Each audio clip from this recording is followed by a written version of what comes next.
Well, boys and girls, Wilbur got his award. Wonder if that's going to save his life. Chapter 21, Last Day. Charlotte and Wilbur were alone. The families had gone to look for Fern. Templeton was asleep. Wilbur lay resting after the excitement and the strain of the ceremony. His medal still hung from his neck. By looking out of the corner of his eye, he could see it. Charlotte, said Wilbur, after a while, why are you so quiet? I like to sit still, she said. I've always been rather quiet. Yes, but you seem especially so today. Do you feel all right? A little tired, perhaps, but I feel peaceful.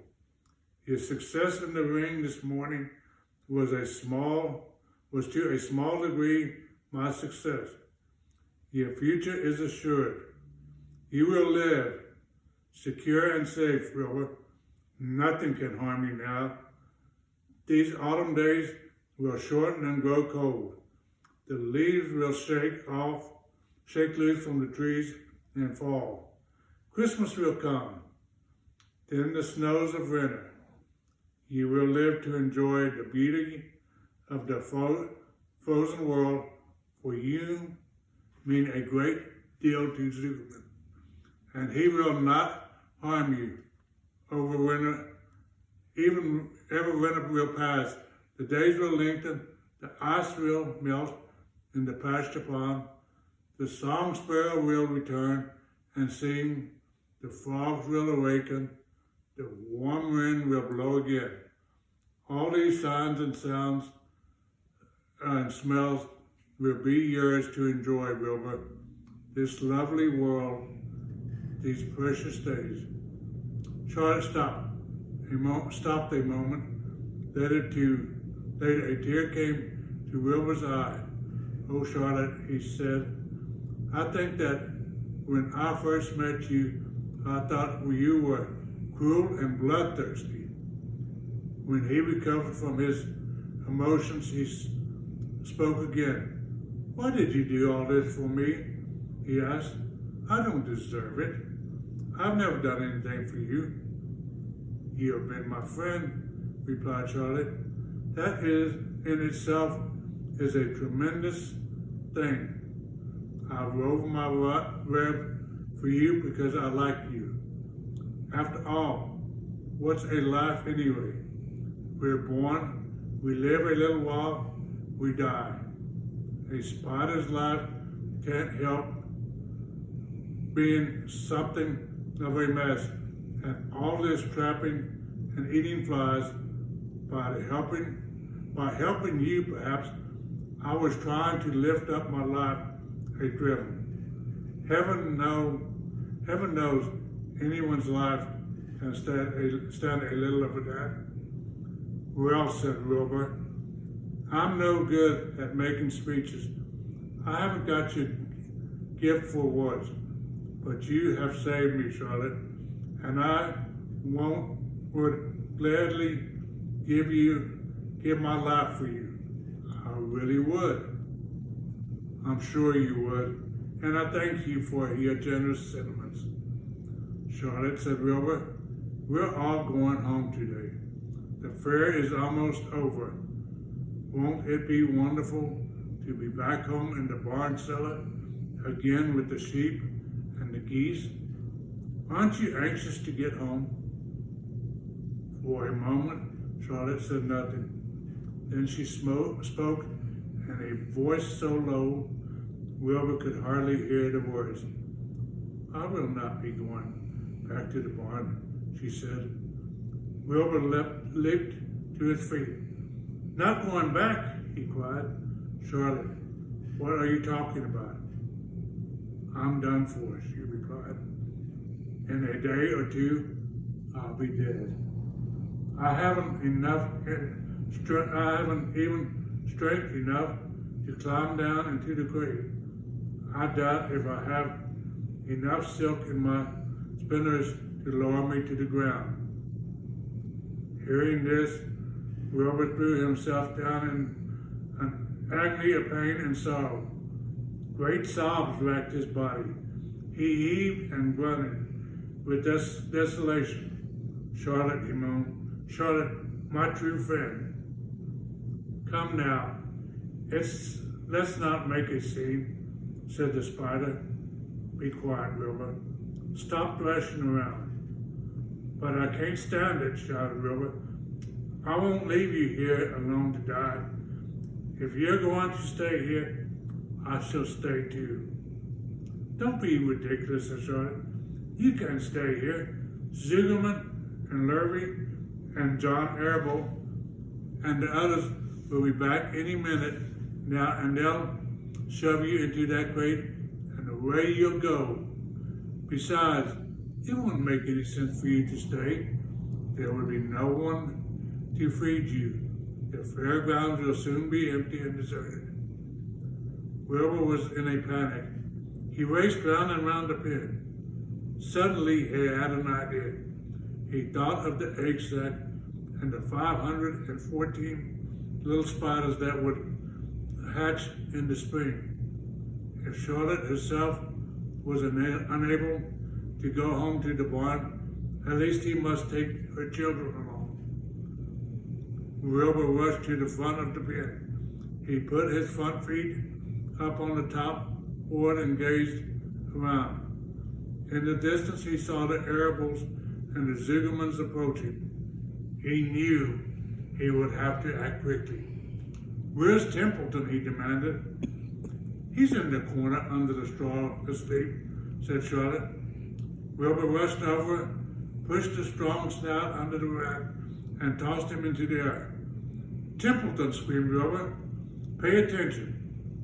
The rat, surprised out of his sound sleep, at first dazed, then disgusted. What a kind of monkey shine is this? He growled. Can't a rat catch a wink of sleep without being brutally popped into the air? Listen to me, cried Wilbur. Charlotte is very ill. She has only a short time to live. She cannot accompany us home because of her condition. Therefore, it is absolutely necessary that I take her egg sac with me. I can't reach it and I can't climb. You're the only one that can get it. There's not a second to be lost. The people are coming. They'll be here in no time. Please, please, please, Templeton, climb up there and get the egg sac. The rat yawned. He straightened his whiskers. Then he looked up at the egg sac. So, he said in disgust, so it's old Templeton to the rescue again, is it? Templeton, do this. Templeton, do that. Templeton, please run down to the dump and get me a magazine clipping. Templeton, please lend me a piece of string so I can spin a rib. Oh, hurry, said Wilbur. Hurry up, Templeton. But the rat was in no hurry. He began imitating Wilbur's voice. So it's hurry up, Templeton, is it? He said. Oh ho, and what thanks do I ever get for these services? I would like to know. Never a kind word for old Templeton. Only abuse and wisecracks and side remarks. Never a kind word for a rat. Templeton, said Wilbur, in desperation, if you don't stop talking and get busy, all will be lost and I will die of a broken heart. Please climb up. Templeton lay back in the straw.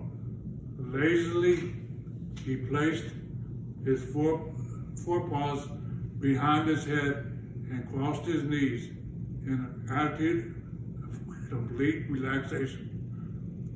Die of a broken heart, he mimicked. How touching. My. I notice that it's always me you come to when in trouble.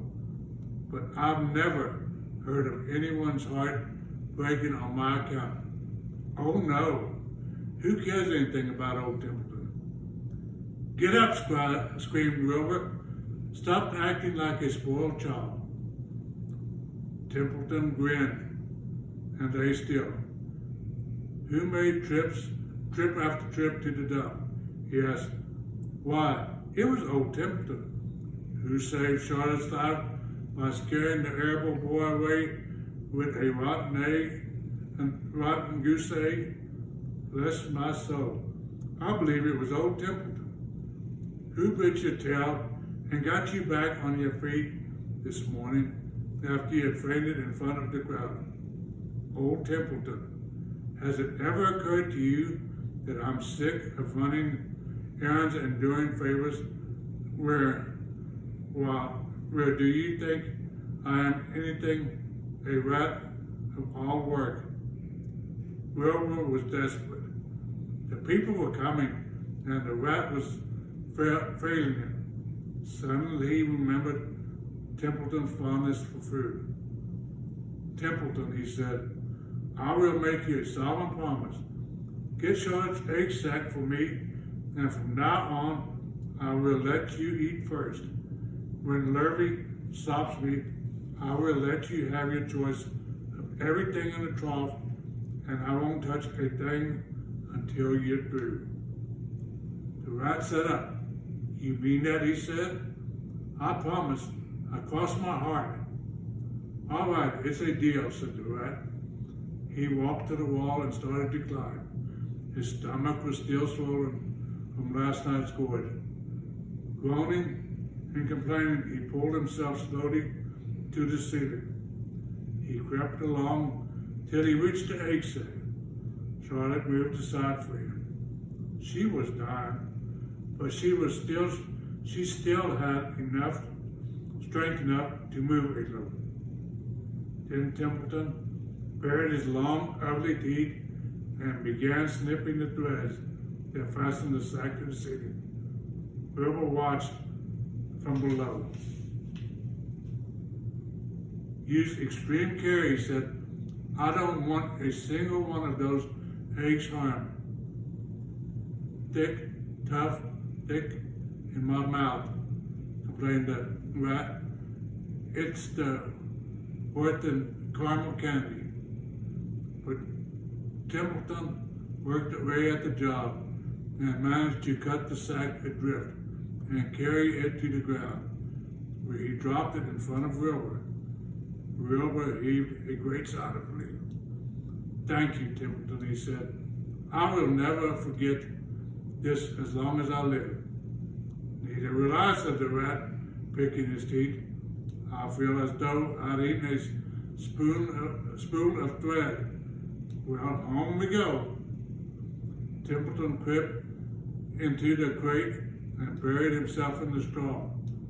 He got out of sight just in time.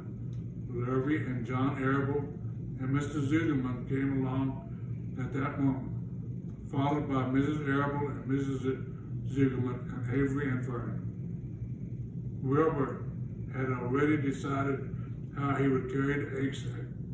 There was only one way possible. He carefully took the little bundle in his mouth and held it there on the top of his tongue.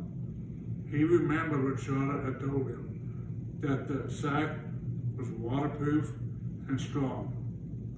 It felt funny on his tongue and made him drool a bit. And of course, he couldn't say anything. But as he was being shoved into the crate, he looked at Charlotte and gave her a wink. She knew he was saying goodbye in the only way he could, as she knew her children were safe. Goodbye, she whispered. Then she summoned all her strength and waved one of her front legs at him. She never moved again. Next day, as the Ferris wheel was being taken apart and the race horses being loaded in the vans, and the entertainers were picking up their belongings and driving away, in their trailers, Charlotte died. The fairgrounds were soon deserted. The sheds and buildings were empty, and nobody of the hundreds of people that had visited the fair knew that a gray spider had played the most important part of all. No one was hit with her when she died. Boys, that's a sad ending. Boys and girls, that's a sad ending for Charlotte. But it's a good ending. She did her work, and now Will was taking care of her.